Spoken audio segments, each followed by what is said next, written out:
Imagine spending years of your life with someone, building memories, sharing your dreams, and weaving a life together. You trust them with your heart, your secrets, your vulnerabilities. It's a bond that feels unbreakable, a connection so deep that you can't imagine life without them. That was me in the beginning. We met when I was young, just starting out in life. At first, it felt like a fairy tale. We clicked instantly, like two puzzle pieces finally fitting together. He was everything I had ever wanted: a partner, a best friend, someone I could laugh with and lean on when times got tough. We built a home together, not just a physical one, but a space filled with love, laughter, and shared dreams. I thought we were perfect. Our future seemed clear, full of possibilities. We made plans for the years ahead, talked about growing old together, and imagined what our family would look like. There was trust, an unwavering belief that we would always have each other's backs, no matter what life threw our way. In those moments, I was convinced that our love would withstand anything. He was more than just my husband, he was my confidant, my rock. I couldn't picture a life without him, nor did I want to. I believed in us, in what we had built together. We were a team, and nothing could tear that apart. Or so I thought. At first, the changes were so small, so subtle that I almost brushed them off. It wasn't anything that screamed for my attention, nothing obvious. But over time, I began to notice these little shifts. He started being late more often, and it wasn't just once in a while. It became a pattern. Sometimes he'd miss dinner, other times he'd come home late from work and wouldn't even mention why.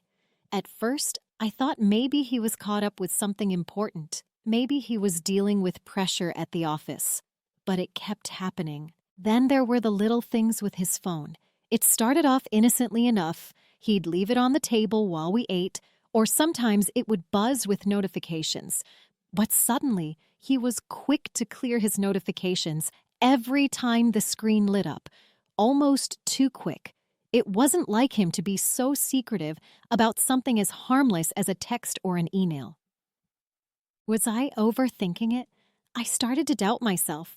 Maybe I was just being paranoid. Maybe it was just the stress of his job, or maybe I was imagining things. I wanted to believe that nothing had changed, that I was just caught in a moment of insecurity. I tried to rationalize it all, convince myself that this was just a phase. I spoke to a couple of friends about it, mentioned the late nights and the phone thing. They listened, nodded, but they were careful with their words. Maybe he's just stressed, you know? Work can do that to people. One of them even suggested, don't let your mind run away with you. Maybe you're just imagining it. I wanted to believe them. I really did. But deep down, something didn't sit right. It felt like there was more to it, but I couldn't pinpoint what.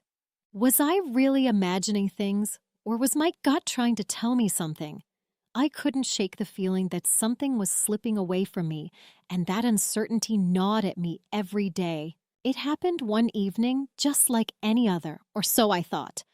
I was coming back from running a few errands, carrying a few grocery bags in my hands, mentally planning out the rest of the evening. The house was quiet, and I expected to find him in the living room, as usual. But instead, something felt off. I walked in, setting the bags down by the door, and that's when I saw it. On the coffee table, in plain sight, was his phone, unlocked. I had seen it on the table 1,000 times before, but this time, something compelled me to pick it up. Maybe it was just curiosity, or maybe a voice inside me was screaming for answers. I don't even know what pushed me to do it. I glanced at the screen, and there it was, a message from someone I didn't recognize. The words on the screen were enough to make my heart stop. It was a simple text. I miss you. I can't wait to see you again. My blood ran cold. My mind was racing, my heart thundering in my chest. I didn't know whether to scream or cry. The room spun around me as the truth hit like a tidal wave. I dropped the phone back onto the table, feeling the ground beneath me shift, as if the entire foundation of my life had crumbled away. It was as if everything that had felt real, everything I thought I knew, was suddenly a lie. I couldn't process it. I just stood there, numb, unable to understand what was happening. Was this really happening to me? I kept staring at the phone, willing it to be some kind of mistake. Maybe I misread it. Maybe it was something innocent, a misunderstanding. But deep down, I knew. The betrayal was undeniable. The thought of him, my husband, the man I trusted with my whole heart, reaching out to someone else, touched me with a coldness I could hardly bear. In that moment, it felt like the world stopped spinning. My entire existence seemed to freeze in time.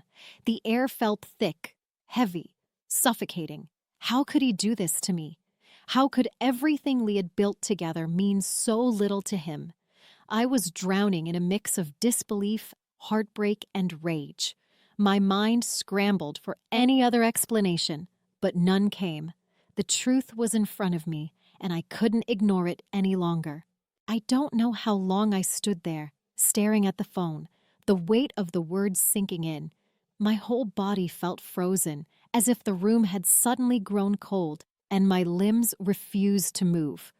But then I heard him walk in through the door, humming as he always did, completely unaware of what I had just discovered.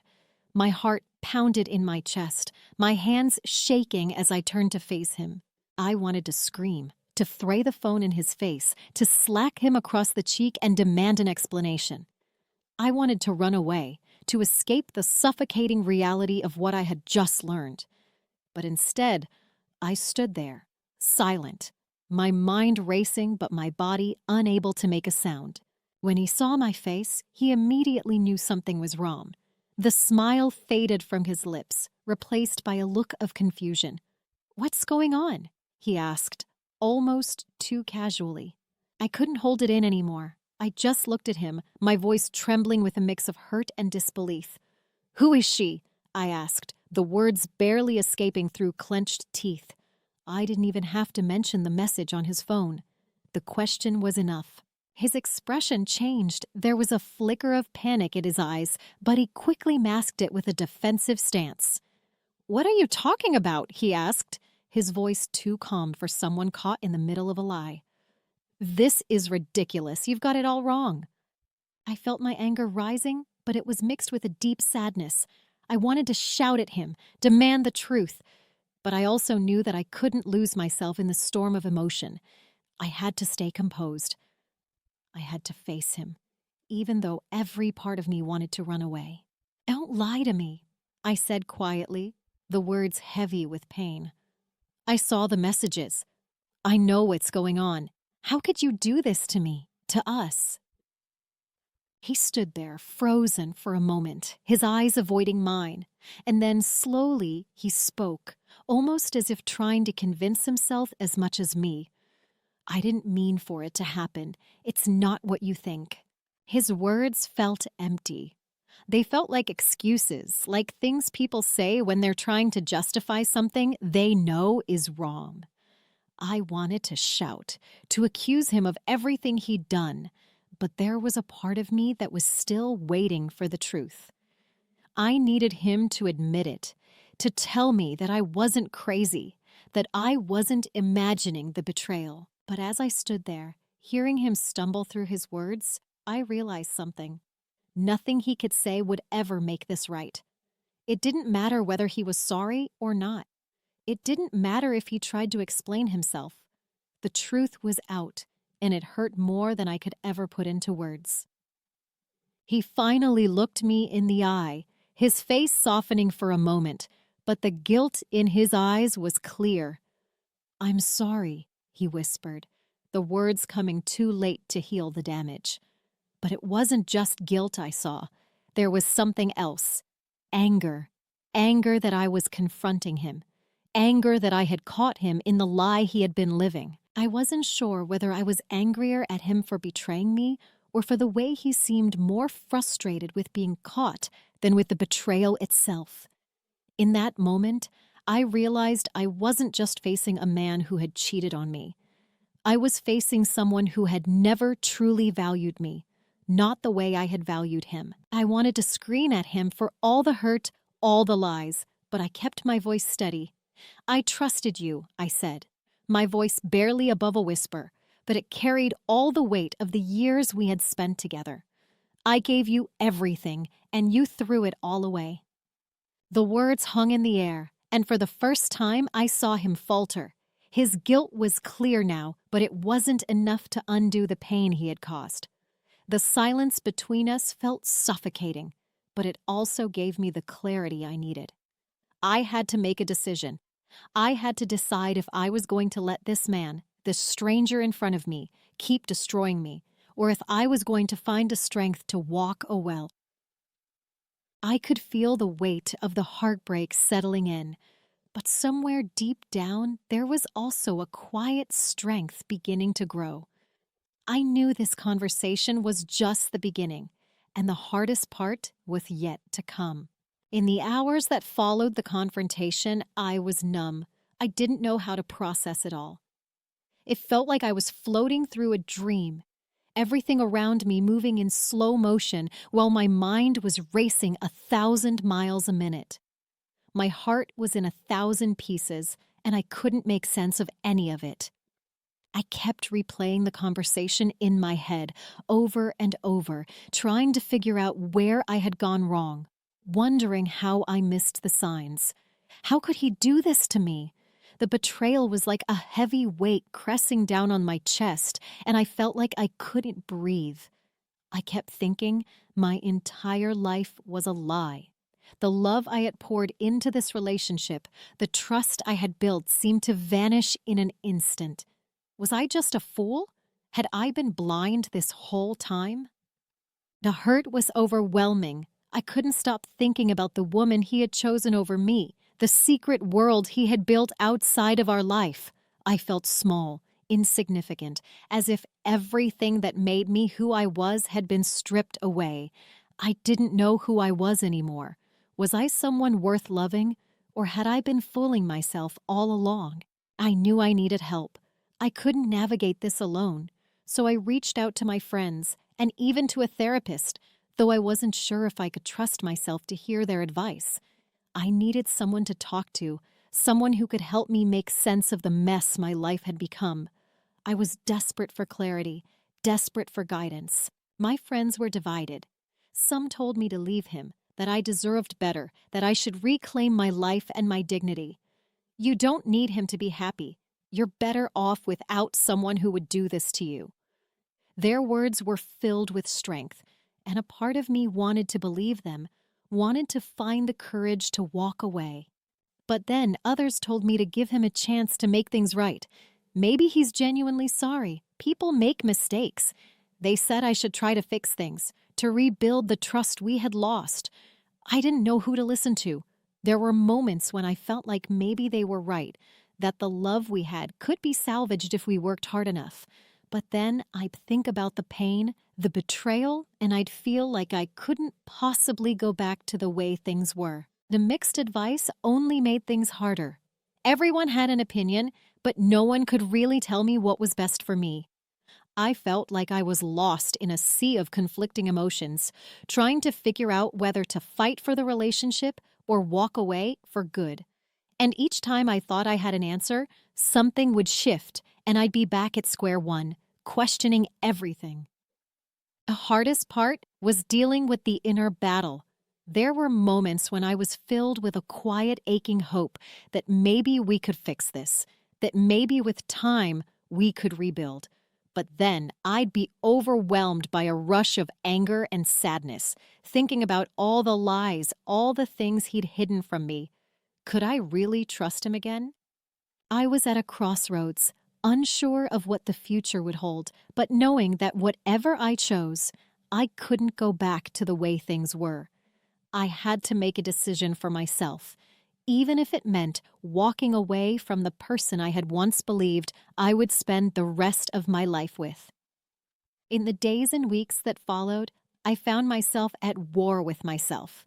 Every moment felt like an internal battle between my heart and my mind. My heart, still aching with love and the memories of what we had, desperately wanted to hold on to the life we had built together.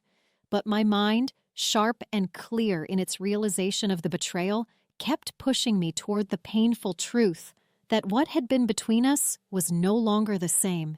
It felt like an endless tug of war, and I didn't know which side to choose. The mental and emotional toll it took on me was exhausting. I couldn't sleep, constantly tossing and turning, my thoughts swirling around the same painful images. The betrayal played over and over in my head like a broken record, and I couldn't silence it. There were moments when I felt completely isolated, like I was carrying this burden alone, with no one truly understanding the weight of what I was going through. I found myself retreating from the world around me. I avoided socializing, turned down invitations to meet friends, and even struggled to have meaningful conversations with my family. It felt like I was trapped in my own thoughts, a prisoner to the confusion and pain. But slowly, in the midst of the chaos, something shifted. I began to realize the healing wasn't going to happen overnight. It wasn't a single decision or a moment of clarity that would make everything fall into place. It was a process, one that required time, patience, and a lot of self-compassion. There wasn't going to be a perfect answer, and that was okay. The hardest part was accepting that it was okay to not have everything figured out immediately. As time passed, I started to regain my strength. It wasn't always easy, but there were small victories along the way. I started making decisions for myself, ones that were based on what I needed and what was best for my well-being. I set boundaries, firm ones. I stopped allowing myself to be dragged into conversations with him where I felt small or insignificant. I began to stand up for myself, even if it was just in small moments. It wasn't about being angry or getting revenge. It was about taking back control over my life and my emotions. I began to see myself in a new light. I wasn't the victim of his actions. I was someone who was learning to move forward, someone who deserved to feel whole again. It wasn't easy to separate myself from his choices. For a long time, I internalized his actions, believing that somehow I was at fault, that I wasn't enough. But I had to remind myself that this wasn't about me. It wasn't a reflection of my worth. It was about his choices, his failure to honor the trust we had built. I wasn't the one who betrayed us. He was. And slowly, I started to understand that his actions didn't define me. Every day, I was learning to let go of the shame I had carried, the guilt that wasn't mine to bear. It was freeing, though painful at times, to realize that I had the power to heal, that I didn't need anyone's approval or validation to move on. I started to reclaim my sense of self-worth, one step at a time. And though it wasn't a straight path, I began to understand that this healing process, however long it took, was mine to control. It wasn't about forgetting the past, but about finding the strength to move forward and knowing that I had the capacity to love myself even more than I had before. It was about choosing to heal, no matter how hard it was. After weeks of uncertainty, after the endless emotional back and forth, I reached a point where I knew I couldn't keep living in limbo. It was time to make a decision. I thought about all the options: leaving the marriage, seeking therapy, or trying to rebuild the trust. Each decision came with its own set of emotions: sadness, fear, hope. But I knew that I couldn't stay stuck in the past, waiting for someone else to fix what had been broken. I had to do this for me, and me alone. I made the difficult decision to leave. It wasn't something I did lightly. It wasn't a snap decision made in anger or hurt. It was a choice based on the realization that I could no longer stay in a relationship that had been built on lies. I needed to reclaim my life, my peace, my happiness. It was time to put myself first, even if that meant facing the unknown. There was a moment, a pivotal turning point when I stood in front of the mirror, looking at myself and realizing I wasn't broken. I had been hurt deeply, but I wasn't beyond repair. I was done feeling broken. I needed to heal, not for him, but for myself. I was worthy of a love that wasn't laced with betrayal, of a life where I wasn't constantly questioning my worth. And I made a promise to myself then. I would heal and I would be whole again. As I took those first steps forward, I began to shift my focus. Instead of dwelling on the pain and the betrayal, I started looking to the future. It wasn't easy. The sadness lingered and the memories threatened to pull me back. But I chose to focus on personal growth. I began rediscovering the things that had once brought me joy, the passions and dreams I had neglected in the shadow of the relationship. I started writing again, something I hadn't done in years, and found solace in expressing myself through words. I reconnected with friends, found comfort in their support, and rediscovered a sense of independence that I hadn't realized I'd lost. I wasn't going to let this betrayal define me. I would become stronger, even if I had to do it alone. I realized that this experience, painful as it was now a part of my story, but it didn't have to be the end of my story. It became a source of motivation rather than defeat. Every day, I felt myself growing more resilient, more determined to create the life I deserved. The journey wasn't easy, and it still isn't. But every small step I took was a victory. I found strength in the moments of doubt and courage in the face of fear. The future, once clouded with uncertainty, began to feel like a canvas I could paint however I wanted. And as I moved forward, I knew that whatever came next, I would be okay. Because I had learned, through all the pain, that I could survive anything, and that I was stronger than I had ever known. I've learned that no matter what happens, I will be okay. I am resilient, and that knowledge, that strength, is something I carry with me every day. What I went through didn't break me. It didn't define me. It only made me more aware of my own worth and the value of the life I choose to create. I've become more confident in who I am and what I deserve in a relationship. I've learned that trust is something that should be earned, not assumed, and that love must be built on mutual respect, not deception. I now know my worth. I will never settle for anything less than respect, loyalty, and honesty. I don't need someone else to complete me. I am complete on my own. The lessons I've learned have shaped my perception of relationships and what I want from them. I understand that the right person won't make me question my worth, my value, or my place in their life. They will show me love in ways that match my love for myself. Reflecting on everything, on the heartbreak, the healing, the lessons learned, I realized that it was all part of my journey. I wouldn't be the person I am today without those painful moments. And while I wouldn't wish betrayal on anyone, I understand now that it was a chapter in my life, not the whole story. And I get to decide how my story unfolds from here. If you've ever faced betrayal, remember you're not alone. I know how dark and isolating it can feel, but I promise you, healing is possible. You can move forward. You will be okay. It takes time, it takes self-compassion, and it takes the courage to put yourself first. But you are stronger than you think. Betrayal doesn't have to define your story. You are the one who decides how your story ends. You are the one who chooses what comes next. And no matter what, you have the power to heal, to grow, and to create the life you deserve. If you've ever experienced something like this, or if you found strength in the face of adversity, I'd love to hear your story. How did you cope? What helped you heal? Share your experiences in the comments. I want to know how you found your way through the darkness. You are not alone, and your voice matters.